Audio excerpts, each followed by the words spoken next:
C'est Vincent de Wolf qui est à bord du tram aujourd'hui. On l'emmène en balade dans sa commune d'Etterbeek et donc on va rouler tout d'abord en direction de l'avenue de Tervuren.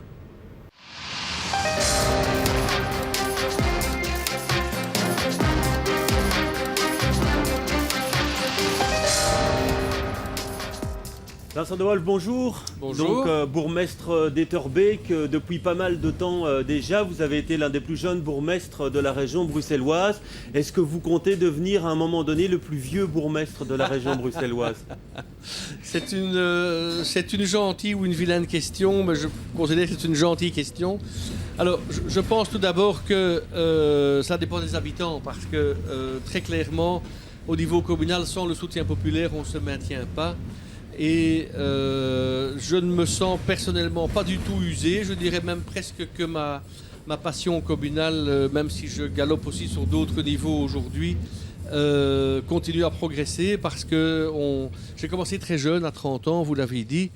Et je pense qu'un homme à 30 ans est un peu plus idiot qu'il ne l'est à 50 et que donc on progresse avec le temps, on mûrit, on s'ouvre, on s'arrondit, on devient de plus en plus humain, on comprend mieux les problèmes des gens à force d'en rencontrer soi-même. Et donc vous voyez encore à la tête de la commune pendant plusieurs législatures. On verra bien, mais je pense que se présenter encore en 2008 est assez évident pour moi. Donc en 2018. En 2018, pardon. En 2018, oui. Et puis après, on verra. Là, la question se posera, évidemment, parce qu'il faut aussi un jour penser à soi, parce que c'est une vie qui est vraiment, je ne vais pas dire que c'est une vie de sacerdoce, parce qu'il faut être raisonnable, mais la vie privée, quand même, est assez limitée quand on est engagé à ce point-là en politique. Et il faut peut-être à un moment donné pouvoir faire autre chose, mais on en est encore loin dans mon esprit aujourd'hui. J'ai 55 ans, je ne pense pas être au bout de mon chemin en politique, bien au contraire. Alors on va passer, vous parliez d'autres cieux, hein, c'est vrai que vous rêvez d'autres cieux et c'est l'objet de la première réflexion, c'est pas vraiment une question, je vous propose de la découvrir tout de suite. Vous êtes candidat ministre-président de la région, si vous accédez à ce poste, vous quitterez la commune et tant pis pour les électeurs qui vous ont soutenu. Ambition quand tu nous tiens. Alors pourquoi la commune ne vous suffit plus aujourd'hui, Vincent de Wolf? Alors ça c'est une méchante question parce que je vous dirais que déjà c'était lorsque M. André avait quitté le gouvernement et que M. Draps lui avait succédé. Je vous dirais que déjà mon nom avait été cité pour être secrétaire d'État au niveau de l'urbanisme et du logement. Et dans un débat préélectoral d'ailleurs, un adversaire politique, mais il y a donc plus de 10 ans, avait dit « Mais M. de Wolf, Etterbeek est devenu trop petite pour vous, on sait que vous allez quitter la commune. » Et je lui avais répondu « Moi, je suis né à Etterbeek, pas vous. J'ai fait mes études à Etterbeek, pas vous. Je me suis marié ici, pas vous. Je resterai à Etterbeek. » Donc, ma réponse est très simple par rapport à ça. Cela fait maintenant 22 ans que je suis bourgmestre. Les compétences de la région n'arrêtent pas d'augmenter. Elles sont de plus en plus imbriquées par rapport à la commune. Et donc, mon intention n'est aucunement d'abandonner la commune. On sait très bien que d'autres bourgmestres empêchés restent fort proches de la gestion tout en respectant les règles. Mon cœur est et reste à la commune et je pense que tout en étant peut-être ministre ou ministre-président, on verra bien, c'est les électeurs qui en décideront. Ça n'est pas antinomique avec une volonté de continuer à suivre de près ce qui se passe dans sa commune. Vous serez toujours, quoi qu'il arrive, si un jour vous accédez à ce poste de ministre-président, vous serez présent. Mais à ceux qui vous disent vous abandonnez la commune, on a voté pour vous, vous avez fait 3500 voix de préférence, vous dites c'est pour vous qu'on a voté et c'est pas pour celui qui va faire fonction. Vous répondez quoi? Mais je réponds que je n'ai aucune intention d'abandonner la commune, que je pense qu'à un moment donné, il faut pouvoir évoluer, qu'on peut servir très très bien les intérêts des Bruxellois en matière de logement, en matière d'urbanisme et des Etterbeekois en particulier, en étant dans des fonctions ministérielles qui sont proches. Finalement, la région n'est jamais qu'une superficie relativement limitée dans laquelle Etterbeek est l'une des parts. Très bien, alors on va voir, vous avez parlé d'urbanisme, d'aménagement du territoire. C'est justement le propos de la question d'André Dubus. Je vous propose de la découvrir. C'est une question qui a trait au jardin de la chasse, évidemment. Monsieur le bourgmestre, nous sommes ici sur le chantier des jardins de la chasse où vont s'ériger plus de 200 logements et des logements haut de gamme. Nous plaidons depuis le début pour que ces logements soient des logements à prix moyen pour les familles à revenus moyens. Et donc nous vous demandons d'entamer une négociation avec la SDRB, qui est l'expert régional, la société expert régionale pour la construction de logements à mettre sur le marché à un prix accessible de moins de 2 000 € le mètre carré et non pas des prix supérieurs à 3 000 € le mètre carré. C'est vous encore qui l'avez dit à la RTBF il y a 10 jours. Alors, Monsieur De Wolf, ça c'est la maraude du CDH. On dit qu'on va construire du logement de luxe à cet endroit, alors que la commune a besoin de logements moyens. On vous demande de négocier avec la Société de développement régional de Bruxelles, CityDev maintenant. Vous répondez quoi? Mais je ne suis pas surpris par l'argument. Je veux dire que il faut bien que l'opposition communale dise quelque chose. Il aurait pu aussi rappeler, il m'avait félicité en catimini, mais pas devant les caméras, sur le fait que j'avais personnellement réinventé le droit de superficie. On arrive maintenant place Saint-Pierre, c'est ici qu'on a d'abord attribué 9 logements à des personnes à revenus bas ou moyens. On l'a fait après la rue du Préau et on le fera dans ce dossier-là. Oui, mais on a aussi très peu en fait, d'après ce que dit le CDH. Le CDH dit ce qu'il veut. Moi, je sais ce que je fais. Et donc, on a fait une étude avec le bureau Deloitte au niveau financier. Et le CDH dit blanc et noir. Il dit c'est un gouffre financier. Vous allez plonger la commune dans le déficit. Mais parallèlement, il dit vous devez faire des logements sociaux ou à bas revenus. Vous l'avez dit aussi qu'il fallait en fait faire des logements moyens. En tant que candidat ministre-président, vous dites qu'il faut du logement moyen. Je le dis et je le confirme. Mais il faut voir le projet. Si, il faut voir le projet global. On va quitter l'avenue d'Oderghem et le grand site où on va démolir l'hôtel communal. On va s'installer au jardin de la Chasse. Et comme tout propriétaire qui veut valoriser son patrimoine, il faut être bon père de famille, il faut être prudent. Et donc il faut d'abord qu'on vende des logements qui nous donnent un bénéfice et qui nous permet de rembourser notre investissement pour, sur le site de l'avenue d'Oderghem, effectivement faire un certain nombre de logements moyens ou à bas revenus, effectivement. Et ça c'est prévu, mais dans la deuxième phase du dossier, c'est un dossier global, il n'y a pas que le jardin de la Chasse, il y a aussi l'avenue d'Oderghem. Et à ceux qui vous rétorqueront, dans ce dossier-là, faites ce que je dis, mais ne faites pas ce que je fais dans votre volonté de mettre un maximum de logements moyens dans la région, ce qui est une évidence aujourd'hui, qu'il faut construire plus de logements accessibles dans cette région. On peut chercher la polémique, mais vous ne la trouverez pas avec moi, parce qu'au niveau de la régie foncière, on a rénové près de 300 logements qui sont tous des logements moyens, avec des loyers bas ou des loyers moyens. Ici, on veut faire un accès à la propriété. Moi, j'ai réinventé le droit de superficie. Je continuerai dans ce schéma. Le droit de superficie, ça veut dire qu'on ne paye pas le... On ne paye pas le terrain. On ne paye pas le terrain, ouais. Ce qui veut dire qu'on paye à peu près 40% de moins. Et il n'y a pas de droit d'enregistrement pratiquement non plus. Et dans le séminaire là, de Laurence de Hemtine sur l'immobilier bruxellois, moi j'ai pris la parole en disant qu'il fallait aider les promoteurs en baissant la TVA à 6% pour ceux qui demain feront des logements entre 2000 et 2100 € le mètre carré. Ça pour moi c'est le prix aujourd'hui d'un logement moyen qu'un couple qui travaille peut payer. Et vous confirmez, ce sera 3000 € le mètre carré au jardin de la Chasse, les logements ?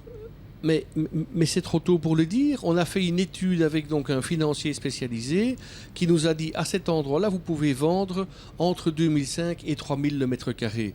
Donc M. Dubus, il prend 3000 parce que ça fait plus sport dans son intervention. Mais moi, je ne sais pas à quel prix les logements seront vendus à ce moment-là. On suivra ça de près. Le cahier des charges est en cours d'élaboration maintenant. Alors, autre question par rapport à ce dossier. Selon le CDH, les frais liés au désamiantage explosent. Il parle on est passé de 155 000 € à plus d'1 million actuellement. C'est exact ça ? Alors, c'est exact et c'est faux. Je veux dire par là que quand on est bon père de famille, on prévoit dans un chantier un poste imprévu. Il y a une fuite de gaz, visiblement. Un poste imprévu. Et donc, on a eu un imprévu. Je pense que M. Dubus aurait été à la barre comme je le suis maintenant. Il aurait découvert, comme nous, sous les anciens bâtiments d'hospitalisation, 1,5 km de tuyaux de chauffage enrobés d'amiante. Ça ne savait pas être vu avant la démolition. On l'a découvert. Il faut faire face. Heureusement, on avait prévu un budget d'à peu près 50 000 € si j'ai bonne mémoire, pour couvrir les imprévus. Et donc, on est plus bas que ce qu'on aurait pu craindre. Donc, ça ne menace absolument pas l'économie du projet. Alors très bien, alors on passe à l'autre question. Elle a trait à la place Jourdan, un autre dossier pendant dans la commune. Pourquoi la commune ne met-elle pas autant de zèle à porter le projet de rénovation de la place Jourdan qu'à développer le projet des jardins de la chasse? C'est vrai qu'on en parle depuis très longtemps de cette rénovation de la place Jourdan. C'était en mars 2012 la dernière fois à Télé Bruxelles. On parlait d'un premier coup de pioche en octobre 2013. C'est vous qui le confirmiez à cette époque. Qu'est-ce qui se passe dans ce dossier, Vincent Devolle? Alors, cette question-ci, je dirais, est légitime et bien posée. La question du bandeau qu'on a vu à l'écran est mal posée. Parce qu'on sait très bien que ce n'est pas la commune qui mène ce dossier. Il faut être de bonne foi. On sait très bien que ce dossier est un dossier de Belliris. C'est un dossier de l'État fédéral et de la région. Et c'est Belliris qui traîne, selon vous, c'est pas vous? Mais bien sûr, mais ça c'est incontestable. Je veux dire, personne ne peut nier ça. Donc, quelle est la commune, et certainement pas nous qui sommes sous plan, qui va renoncer à un subside de Belliris qui porte sur plusieurs millions d'euros? Que dirait l'opposition si on y allait nous-mêmes sans ce subside? Et l'opposition dit que vous ne mettez pas beaucoup de zèle dans ce dossier. Mais c'est scandaleux parce que nous ne sommes pas, nous, dans la majorité régionale. Or, c'est la région qui détermine, dans l'accord avec Belliris au niveau du fédéral, quelles sont les priorités. Aujourd'hui, le permis d'urbanisme, j'en ai été averti, je ne connaissais pas votre question du jour, mais pas plus tard que vendredi dernier, on m'a téléphoné en disant que dans les jours qui viennent, Belliris dépose son permis d'urbanisme et on fera évidemment plusieurs concertations d'habitants avant, pendant. Est-ce qu'il faut encore faire ces concertations d'habitants? Parce qu'il y en a déjà eu beaucoup auparavant. Ah, bien sûr, il y en a eu beaucoup. Mais et donc il faut, de wet is de wet. Et donc on a fait beaucoup de concertations informelles. Belliris a financé pour 250 000 € une étude très complète avec les riverains et les usagers. On refera des concertations officielles qui doivent être faites et même aussi des officieuses. Et les commerçants sont toujours contre le projet. Effectivement, ce qu'on dit effectivement, c'est que la commune n'ose pas trancher parce qu'elle a peur de se mettre à dos les commerçants quant à la suppression de places de stationnement à cet endroit. Mais on peut dire ce qu'on veut, la commune elle sait ce qu'elle fait, le collège a pris une position, le collège l'a communiqué à Belliris il y a bien longtemps.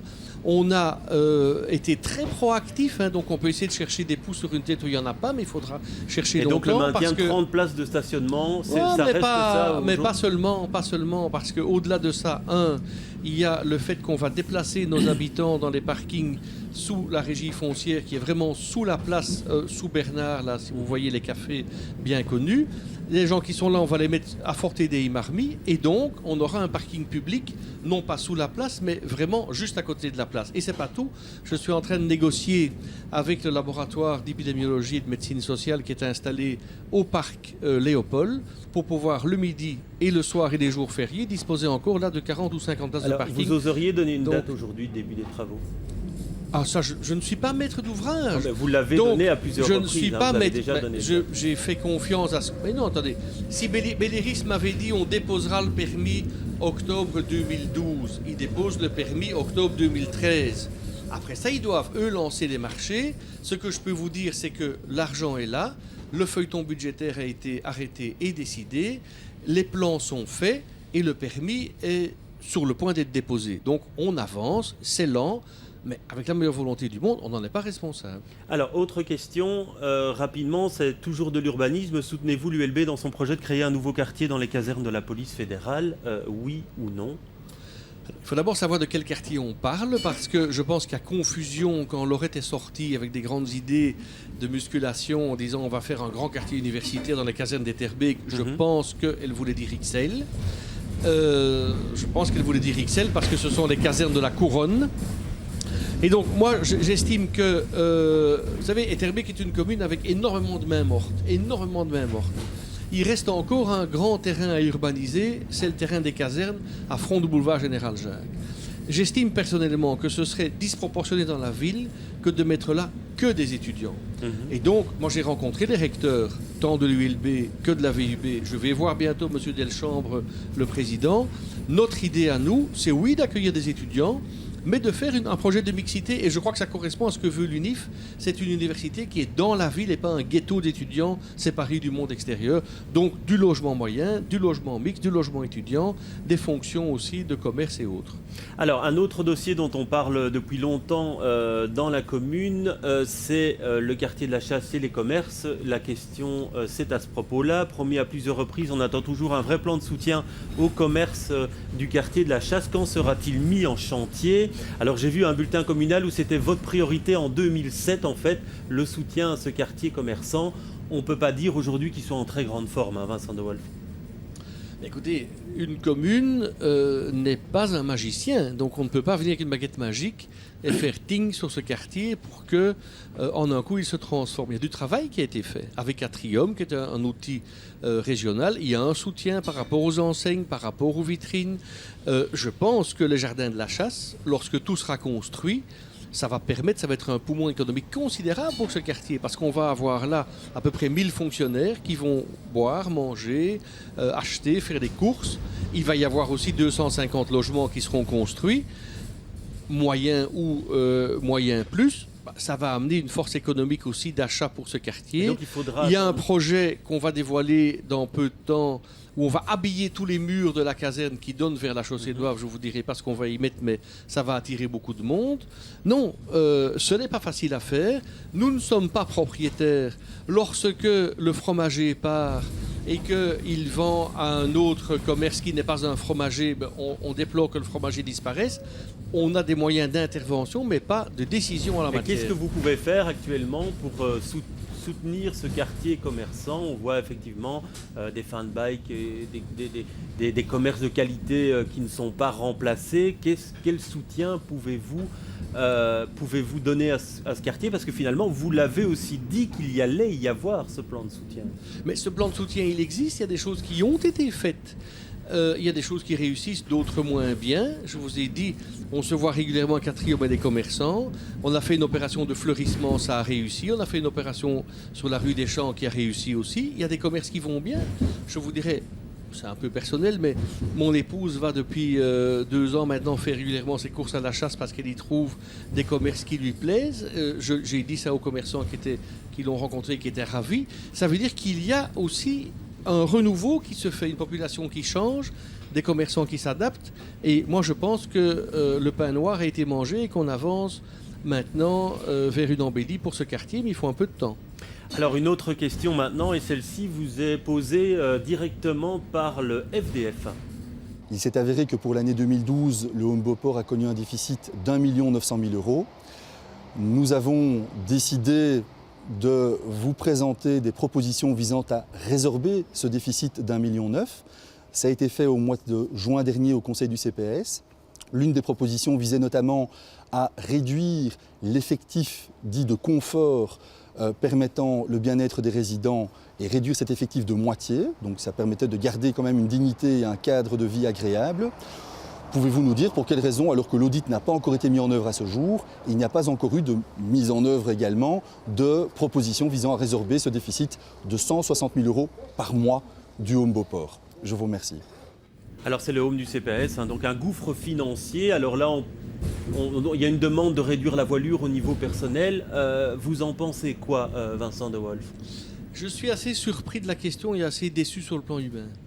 Parce que je connais très très bien ce home. J'y ai été pour des motifs privés pendant des années. J'ai personnellement fait construire ce home parce que l'ancien home Jourdan était plus digne d'accueillir des personnes âgées. Ça n'est pas correct de poser des problèmes tels qu'ils sont posés là parce que les normes sont extrêmement strictes. Les normes d'encadrement sont extrêmement strictes. Et M. Gazia était membre du CPS quand on a érigé Beauport et quand on a approuvé les cadres, où on a simplement ajouté par-ci par-là une unité complémentaire de confort. C'est honteux ce qui est dit. Allez à Beauport la nuit, comme moi je l'ai fait pendant plusieurs années, vous verrez que pour 120 pensionnaires, la nuit, il y a 3 personnes. Une infirmière et 2 aides-soignantes. Enfin, ce que dit aussi M. Gassia, c'est que réduire la voilure, ça permettrait de garder une dignité dans la prise en charge. Mais non, mais c'est faux. Et il dit aussi que vous étiez assez sensible en fait, à cette proposition. Je vous dis, la nuit, vous avez 3 personnes pour 120 pensionnaires. Alors je ne rentre pas dans les détails des soins qu'il faut donner, des personnes qui sont incontinents, etc. C'est une horreur à gérer avec 3 personnes. Enlever, et là-dedans, il y a une personne de confort. Il faut se mettre aussi à la place du personnel qui doit aider les personnes âgées. Et moi, je crois que la dignité des personnes âgées, ça a un prix. Le Home Beauport est le home qui est géré par le CPS. Ça veut dire qu'il y a pas mal de gens là-dedans qui n'ont pas de revenus, qui ne peuvent pas contribuer et qu'évidemment, structurellement, c'est déficitaire. Alors question, est-ce qu'on peut continuer à perdre 160 000 euros par mois dans une commune qui ne roule pas sur l'or, Vincent De Wolf? Non, je suis bien d'accord avec ça, mais espérer que le Home Beauport soit un jour à l'équilibre, c'est pas possible. Oui, si vous mettez que des patients privés qui payent un prix qui est le prix réel du coût qu'il faut demander. On n'a pas cette population-là. Et vous savez, devant la vieillesse, tout le monde est à égalité. Il faut aider les personnes à quitter la vie de manière digne. Alors, un audit a été décidé, va être mis en œuvre, la décision politique a été prise.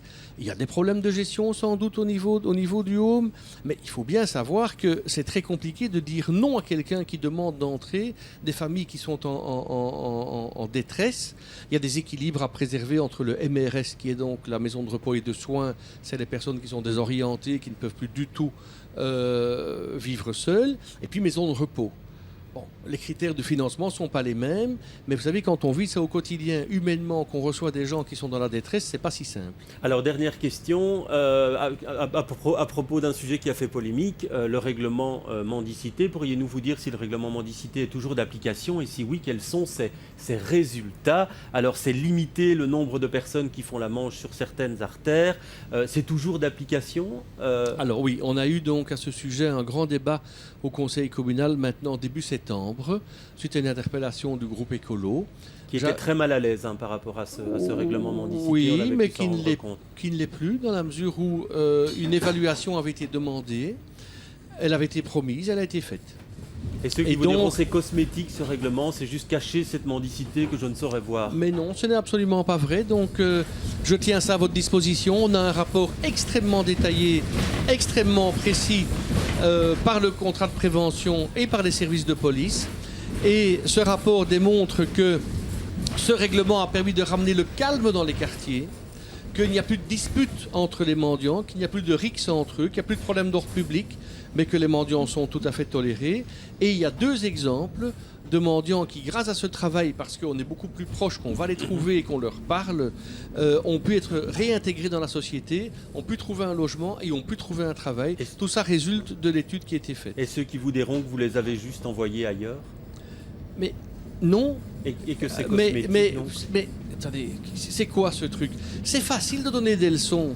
Moi, je me trouve dans une situation où vous avez des gens qui se battent en rue parce que vous avez des mendiants qui sont là habituellement depuis toujours, qui connaissent tout le monde, qui ne posent pas de problème, d'autres qu'on débarque en voiture en exploitant la misère humaine et on se bat et un coup de couteau est vite donné. C'est un mendiant sur vos antennes qui avait répondu ça lors d'une interview improvisée en rue.